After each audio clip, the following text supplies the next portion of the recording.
മണി 10 കഴിഞ്ഞല്ലോ. നീ എന്തിനാ ഈ തണുപ്പത്തിരിക്കണേ? പോയി കിടന്നൂടെ? ഹൃദയകുമാരി എവിടെ? അവളകത്തില്ലേ? ഞാൻ കണ്ടില്ല.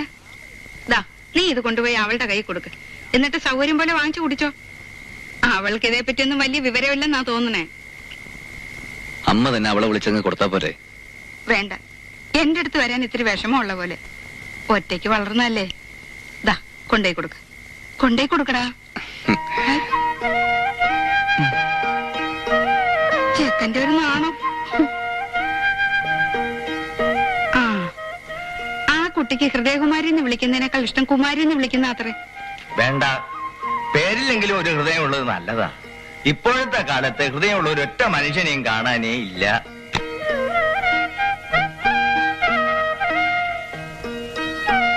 ഹൃദയകുമാരി, ഇതെന്താ നീ കട്ടിലിന്റെ അടിയില്?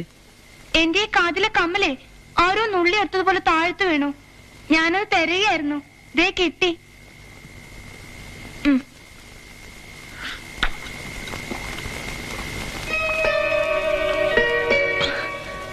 ഇവിടെ രാത്രിയിൽ എപ്പോഴും പാലാ? ഹോ, ഭയങ്കര മധുരം. ചില നേരത്ത് അവള് നമ്മളെ പോലെ അല്പസ്വല്പം വട്ട് കളിച്ചെന്ന് വരും. എനിക്ക് തോന്നിയതാണ്, അത് സത്യമാവണമെന്നില്ല. 40 ദിവസം പാടിയാ മതിയെന്ന് പറഞ്ഞിട്ടാ ഞാനിത് തുടങ്ങിയത്. മാസങ്ങൾ ഒരുപാട് കഴിഞ്ഞല്ലോ. വല്ല രക്ഷയുണ്ടോ പങ്കജം? ഇങ്ങനെ പോയാ ഒന്നുകിൽ നീ പ്രസവിക്കും, അല്ലെങ്കിൽ ഞാൻ പാടി പാടി ഒരു യേശുവാസാവും. പുതുപ്പെണ്ണിനെ പുറത്തേക്ക് കണ്ടില്ലല്ലോ. എഴുന്നേറ്റില്ലെന്ന് തോന്നുന്നു. ആ, കുറെ കാലം കഴിഞ്ഞാൽ സുധാകരനും ഇങ്ങനെ പാടേണ്ട ഗതികേട് വരുമ്പോ താനെ എണീറ്റോളും.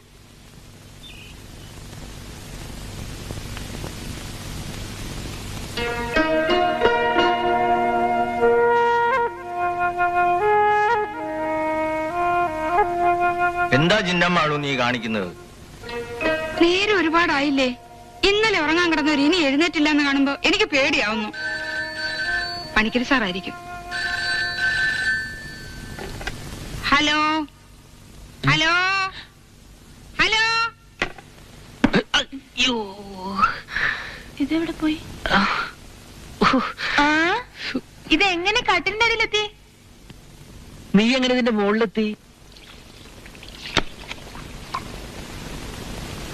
ചിന്നമ്മാളുവേ, 2 എണീറ്റെന്നാ തോന്നുന്നേ. കാപ്പിട്. 1 2 3 4 5 6 7 8 9 10. അയ്യോ, ഈ വീടിന് എന്തോ ലക്ഷണക്കേടുണ്ട്. ഞാൻ ഇങ്ങോട്ട് വന്നപ്പോ 11 പെട്ടി നിറച്ച സാധനങ്ങൾ കൊണ്ടുവന്നതാ. ഇപ്പൊ 10 എണ്ണേ കാണുന്നുള്ളൂ. ഒരെണ്ണം കാണുന്നില്ല. എന്റെ ജീവന്റെ ജീവനായ സാധനങ്ങളാ ഞാൻ അതിനകത്ത് എടുത്തു വെച്ചത്. എനിക്കത് കിട്ടാൻ ഞാൻ ഒരു മനസ്സമാധാനം ഉണ്ടാവില്ല. ഒന്നും കഴിക്കാനും പറ്റില്ല. സുധാരേട്ടാ, ഞാനത് എവിടെയാ തരേണ്ടത്? നീ ബഹളം വെക്കാതിരിക്കെ, നമുക്കത് കണ്ടുപിടിക്കാം. ഇതിനകത്ത് നീ അത് കൊണ്ടുവന്നിട്ടുണ്ടെങ്കിൽ ആ പെട്ടി എവിടെയും പോവില്ല. ഞാനല്ലേ പറയുന്നത്. അത് ഞാൻ ഇതിനകത്ത് തന്നെ കൊണ്ടുവന്നിട്ടുണ്ട്. അതെനിക്ക് ഉറപ്പാ. എന്നാൽ അത് ഇതിനകത്ത് തന്നെ കാണും. ജീവന്റെ ജീവനായിട്ടുള്ള സാധനങ്ങൾ ഒരു പെട്ടിയിൽ വെച്ച് പൂട്ടാതെ പല പല പെട്ടികളായിട്ട് വെച്ചുകൂടായിരുന്നോ? എന്നാൽ അതിങ്ങനെ ഒറ്റയ്ക്ക് കാണാതാവുമായിരുന്നോ? അപ്പൊ എന്റെ പെട്ടി കാണാതായതിന് സുധാകരേട്ടന് ഒരു വിഷമവും ഇല്ലേ? പിന്നെ വിഷമമില്ലാതിരിക്കോ? നിന്റെ വിഷമം ഇപ്പൊ എന്റെയും വിഷമ. നിന്റെ പെട്ടി എന്റെയും പെട്ടിയല്ലേ? നിന്റെ ജീവന്റെ ജീവനായ സാധനങ്ങൾ എന്റെയും ജീവന്റെ ജീവനായ സാധനങ്ങളാ. പക്ഷെ അതിനിങ്ങനെ ബഹളം വെക്കരുത്. എന്റെ അമ്മയ്ക്ക് ബ്ലഡ് പ്രഷർ ഉണ്ട്. എന്റെ അച്ഛന്റെ ഹാർട്ടും വീക്കാ. ആ പെട്ടി കിട്ടിയില്ലെങ്കിൽ എന്റെ ഹാർട്ടും വീക്കാവും. എന്റെ ഹാർട്ട് വീക്കാവുന്നതിൽ സുധാകരേട്ടന് ദുഃഖം ഉണ്ടെങ്കിൽ ആ പെട്ടി കണ്ടുപിടിച്ചതാ.